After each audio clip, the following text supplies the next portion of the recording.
अब pure virtual function का दूसरा एग्जांपल देखते हैं। मैं सिंपल यहाँ पे एक क्लास बना रहा हूँ। कौन सा क्लास? तो पॉलीगॉन करके क्लास, ओके, जिसके अंदर हम एक प्योर वर्चुअल फंक्शन बनाएंगे। अब क्लास ट्राइंगल बना रहा हूँ जो किसको इनहेरिट करेगा? पॉलीगॉन को, ओके। सेम वे एक क्लास में रेक्टेंगल बना रहा हूँ जो किसको इनहेरिट करेगा? पॉलीगॉन को, ओके। तो देयर आर 3 क्लासेस बेसिकली। अब यहाँ पे पब्लिक में मैं एक प्योर वर्चुअल फंक्शन बनाने चला हूँ, वॉइड वर्चुअल, और यहाँ पे लिख देता हूँ एरिया। मतलब प्योर वर्चुअल फंक्शन बना रहा हूँ, और डबल इसलिए लिया क्योंकि पॉइंट में आंसर हो सकता है। अब प्योर वर्चुअल फंक्शन बनाएंगे तो उसका इक्वल टू 0 लिखना है। अब जब भी हमने प्योर वर्चुअल फंक्शन बनाया और जो क्लास के अंदर प्योर वर्चुअल फंक्शन बनाए उस क्लास को क्या बोलेंगे? Abstract class. जो क्लास उसको इनहेरिट कर रहा है उसके अंदर कंपलसरी हमें ये फंक्शन लिखना ही पड़ेगा। कौन सा function?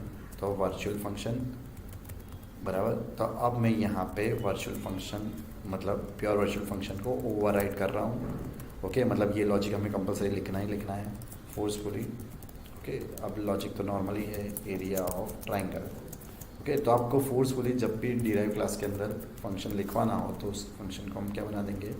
Pure virtual function base में, और फिर जितने भी क्लास हो गए उसमें कंपलसरी उसको रीडिफाइन करेंगे।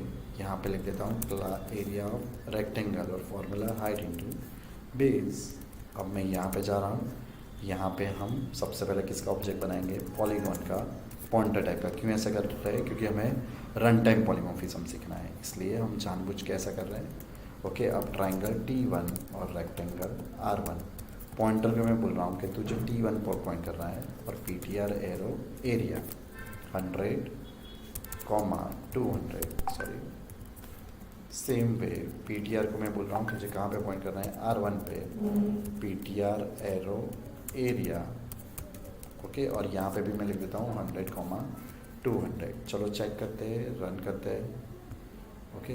तो देखो आ जाएगा आंसर, लेट्स सी, ओके। तो इसको क्या बोलेंगे? प्योर वर्चुअल फंक्शन, बराबर। और प्योर वर्चुअल फंक्शन में हमने क्या किया? तो प्योर वर्चुअल फंक्शन में हमने किया, एक क्लास लिया पॉलीगॉन, उसके अंदर प्योर वर्चुअल फंक्शन लिखा, और उसके दोनों डिराइव क्लास को बोला कंपलसरी आपको ये डिफाइन करना ही करना है, ओवरराइड करना ही करना है। और फिर बेस क्लास का पॉइंटर टाइप का ऑब्जेक्ट बनाया, और दोनों फंक्शन को हमने क्या कर लिया? कॉल कर लिया। So this is called pure virtual function, okay. चलो चलते हैं।